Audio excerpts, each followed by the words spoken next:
नमस्कार, म हुँ रुबिना। तपाईहरु हेरिरहनु भएको छ न्यूज 24 बहुआरुवा। अब प्रस्तुत गर्दैछौं रौतहटको राजपुर नगरपालिका वडा नम्बर 1 अन्तर्गत। रौतहटको राजपुर नगरपालिका वडा नम्बर 1 पिपरा भगवानपुरमा बाढी र नदी कटानको ठूलो जोखिम बढेपछि स्थानीय बासिन्दाहरू आफै मैदानमा उत्रिएका छन्। नदीमा लगाइएको तटबन्ध बाँध भत्किन थालेपछि र कटान रोक्ने सबै प्रयास असफल भएपछि गाउँलाई जोगाउन स्थानीयहरूले ऐतिहासिक कदम चालेका छन्। भारतका दशरथ माझीले पहाड खनेर बाटो बनाए झै पिपरा भगवानपुरका बासिन्दाहरूले पनि हातमा कोदालो र साबेल बोकेर नदीको बहाव दिशा नै मोड्न नयाँ कुलो तथा नहर खन्न थालेका छन्। हेरौं हाम्रा संवाददाताको यो विशेष रिपोर्ट। Voice over. तस्विरमा देखिएको यो दृश्य राजपुर नगरपालिका वडा नम्बर 1 पिपरा भगवानपुरको हो। यहाँ नदीको तीव्र बहावका कारण सिंगो गाउँ नै जोखिममा परेको छ। नदीको कटान रोक्न बोरा र ग्याबियन जाली हालेर बाँध बाँध्ने अनेकौं प्रयास गरियो, तर पानीको बहावले तटबन्ध कटान गर्न छाडेन। गाउँ नै विस्थापित हुने खतरा बढेपछि स्थानीय बासिन्दाहरूले आफ्नै बलमा नदीको दिशा परिवर्तन गर्ने कठिन निर्णय गरे। सयौंको संख्यामा भेला भएका स्थानीय युवा, पाका तथा सर्वसाधारणहरूले निरन्तर श्रमदान गर्दै नदीको मोड सिधा बनाउन नहर खनिरहेका छन्। स्थानीयको भनाइ अनुसार जसरी दशरथ माझीले पहाड खनेर बाटो बनाएका थिए, त्यसरी नै हामीले गाउँ बचाउन नदीको बाटो मोड्दैछौं। स्थानीय बासिन्दाहरूले जनप्रतिनिधि र जिम्मेवार निकायप्रति कडा आक्रोश पोखेका छन्। गाउँ बाढी र कटानको उच्च जोखिममा हुँदा पनि सम्बन्धित मेयर, अध्यक्ष तथा नेताहरू काठमाडौँ र बजारतिरै व्यस्त रहेको स्थानीयको आरोप छ।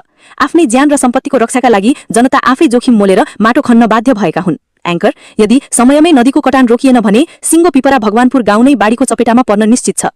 स्थानीयले देखाएको यो अदम्य साहस अनुकरणीय छ, तर राज्य र सम्बन्धित निकायले तत्काल ध्यान नदिए ठूलो। रौतहटको राजपुर नगरपालिका वडा नम्बर 1 पिपरा भगवानपुरमा अहिले उत्पन्न भएको भयावह स्थिति कुनै आकस्मिक घटना होइन, यो त जिम्मेवार निकाय र ठूला नेताहरूको चरम लापरवाहीको नतिजा हो।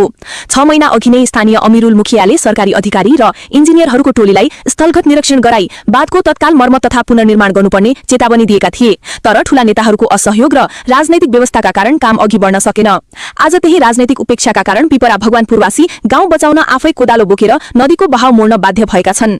6 महिना अघिको दृश्य हो। राजपुर वडा नम्बर 1 का अमिरुल मुखियाले सरकारी प्राविधिक तथा इन्जिनियरहरूको टोलीलाई नदीको जोखिमयुक्त क्षेत्रमा ल्याएर बाँधको मर्मत कति आवश्यक छ भनेर प्रश्न पारेका थिए। प्राविधिक टोलीले पनि निरीक्षणपछि तटबन्धको काम तत्काल सुरु नगरे भविष्यमा ठूलो क्षति हुने निष्कर्ष निकालेको थियो। यदि 6 महिना अघि नै इन्जिनियरको सिफारिस अनुसार काम भएको भए आज पिपरा भगवानपुरवासीले यो शास्ति भोग्नु पर्ने थिएन, तर ठूला नेताहरूको असहयोग, बजेट रोक्ने परिपाटी र प्रशासनिक सुस्तताका कारण योजना कागजमै सीमित रह्यो। परिणाम स्वरूप नदीको तीव्र बहावले बाँध फत्काएपछि सिंगो गाउँ नै विस्थापित हुने खतरामा पर्यो।